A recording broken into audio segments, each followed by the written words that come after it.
한덕수 증인께 질문드리겠습니다. 한덕수 총리님, 노무현 여러분의 대통령 소중한 의견 마지막 댓글 총리하셨죠? 부탁드립니다. 네. 구독, 그래서 좋아요는 제가 한덕수 사랑입니다. 총리님을 여전히 존경합니다. 우리 노무현 대통령이 기용해서 함께 국정 파트너로서 대한민국을 운영하셨기 때문입니다. 방금 전에 총리께서 하신 말씀 전적으로 동의합니다. 그래서 여쭙습니다. 총리께서 22대 국회에 오셔서 야당 의원들의 질의에 대해서 과연 얼마나 우리 대한민국의 윤석열 정부를 대표하고 지도자로서 과연 협치를 위해서 답변하신 적이 있습니까? 저는 감히 여쭐 수밖에 없습니다. 여야 책임 이전에 방금 정부의 책임 말씀하셨지 않습니까? 총리 계시는 동안 과연 야당 찾아다니셨습니까? 찾아다녔고요. 네. 또 여기서 말씀드리기는 어렵지만 여당 의원님들도 최대한 많이 만났습니다. 네, 알겠습니다, 총리님. 그것이 저는 노무현 정신이라고 생각합니다. 그러니까 앞으로도 우리 사회의 지도자로서 어른으로서 정말 정치가 똑바로 가고 국가가 제대로 운영되게 하기 위해서 좀 더 높은 도덕과 방향성 제시를 해 주셔야지 윤석열을 대변하는 그런 총리는 아니셔야 되지 않습니까? 그러시죠? 국가와 우리 국민들의 발전을 위해서 저는 40년 넘게 네, 근무해 알겠습니다. 왔다. 이렇게 그래서 믿습니다. 물론 부족한 부분이 많을 겁니다. 그래서 개헌 반대하신 거죠? 네, 그렇습니다. 그런 맥락이시지 네, 않습니까? 그렇습니다. 최상목 대행님, 그래서 개헌 반대하신 거죠? 네, 그렇습니다. 이창용 하는 총재께서 여기 오셔가지고 최상목 경제부총리 당시에 께서 사표 내겠다라고 하는 결연한 의지 밝혔다라는 진술을 하셨습니다. 그때 결연한 의지가 여전하신 거죠? 지금도? 네, 직에 연연하지 않습니다. 그렇죠? 네, 그렇습니다. 그러면 잠시 멈춰주고 PPT 화면 한번 봐주십시오. 이번 개헌은 잘못됐다고 보시는 거 아닙니까? 자, 헌법재판소 제111조 여기에 어떻게 나머지 3명에 대한 임명권한은 없습니다.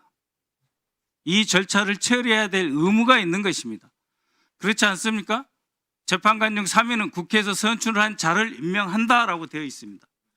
다음, 코넬대 박사 학위 하셨죠? 네. 저도 같은 파리학번으로 영국에서 유학을 했습니다. 보십시오. 영문은 저거는 법제처에서 해석을 한 것입니다. 더 나은 대한민국 헌법을 이해하기 위해서 이렇게 번역해서 제공한다라고 되어 있습니다. 거기 보시면 한번 보십시오. 저기 사항 보이시죠? 111조 사항. 대통령은 President of the 사망을 보시면 shall be appointed from persons selected by the National Assembly. 스톱. 다른 조건이 없습니다. Based upon the agreements between the party 이런 말 없지 않습니까? 그래서 총리 권한 대행께서는 지금 헌법을 위반하고 계시는 겁니다. 여기 단 한 자의 군더더기가 없지 않습니까? 111조. 그 다음 다시 묻겠습니다. 권한 대행님, 네, 대통령이 주신 문건 대통령과 수석비서관 하셨지 않습니까? 네, 그렇습니다. 상하 관계죠. 경제부총리로 임명하셨습니다. 대통령이 그만큼 믿기 때문이시겠죠. 그 문건 어떻게 접어서 호주머니에 넣으셨습니까? 접은 상태에서 받았습니다.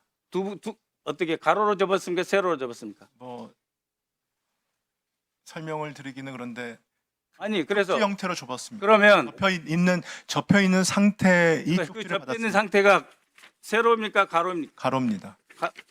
이겁니까? 아니면 가로. 가로로 2번 정도 접혀 있고 가로가 한 번 더 접혀 두번 있었습니다. 접혔다 네, 이거죠. 또 한 번 접혀 있었습니다. 한 번 더 접혔어요? 네, 그렇습니다. 그러면은 이거를 저는 받아서 그 당시에 쪽지로 인식을 했습니다. 말씀드린 거죠. 부총리 그렇게 했을 때 대통령이 이 지시 문건을 주시면 국무회의에 빈손으로 갑니까? 서류 가방 들고 가시죠.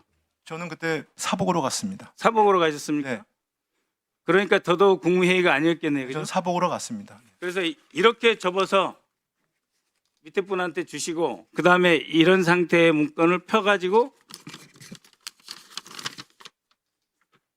검찰에 제출하신 겁니까? 제가 제출하지 않았습니다. 아니 그러니까 이렇게 폈을 거 아니에요. 아니, 제가 피지 않았습니다. 그러니까 저는 그러니까 제출한 상태에서 이렇게 접혀진 흔적이 없어요.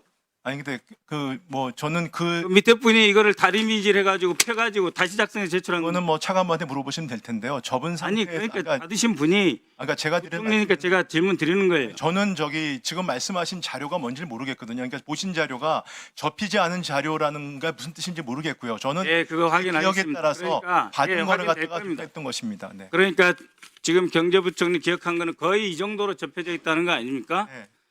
그런데 약 3시간 후에 다시 보니 내용이 말이 안 됐죠. 그죠? 따를 수 없었죠. 그래서 기재부 직원들에게 나는 따르지 않겠다 말씀하신 거죠. 그 내용을 보지 않고 얘기했습니다. 이미 보시기도 전에 따르지 않고 했는데 이 내용을 보니 더욱 말이 안 된다 이런 말씀이신가요? 그 내용을 다 읽지도 않았습니다. 아, 그러니까 그 정확히 사후에 봐도 더더욱 말이 안 된다는 거 아닙니까? 우리 민병덕 지금 질의에 물어보시니까 제가 답변하는 거고 그 당시에는 정확히 제가 국회에서요 네. 예비비란 단어도 기억을 못하고 재정자금 유동성으로 답변을 했습니다. 그 정도로 저는 그 예, 알겠습니다. 정권에 대해서 기억이 전혀 없었습니다. 예. 자, 정진석 비서실장께 질문 드리겠습니다. 김영현이 대통령을 이렇게 잘못 모셔가지고 계엄으로 끌고 간 것에 대해서 당시 국무회의 그 배석자로서 김영현에게 뭐라고 말씀하셨습니까? 저는 국무회의 배석자가 아니었습니다. 그러면 그 자리에 계셨지 않습니까? 국무회의에 참석하지 않았습니다. 그럼 김영현에게 해제- 뭐라고 했습니까? 해제 국무회의는 참석했고 배석했지만 김영현하고 접촉한 적 없습니까? 그러니까 정확히 말하면은 부딪힌 적 있잖아요. 아, 그러면은 비서실장은 기본적으로 계엄을 찬성하셨습니까? 계엄에 찬성한 바 없고 찬성한 적 없으시죠? 김선호 국방장관 직무대행 예, 직무대행입니다. 지금 증거인멸 하고 있습니까 없습니까? 증거 보존하고 있습니까? 예, 증거 인멸하는 적 없습니다. 감찰실장이나 기타 부하들에게 자체 조사 시키고 있습니까? 어떤 조사를 말씀하시는 겁니까? 이 전체 계엄에서 왜 군이 동원됐는지 과정을 여러분의 소중한 의견 댓글 부탁드립니다. 구독, 좋아요는 사랑입니다. 그건 지금 수사가 되기 때문에 제가 별도로 뭐 조사나 감사를 하는 것은 맞지 않습니다. 특검이 국가 안보에 위해가 되는 그런 압수수색을 무작위적으로 할 것이라고 상상하십니까? 예, 뭐 가능한 해석이라고 봅니다.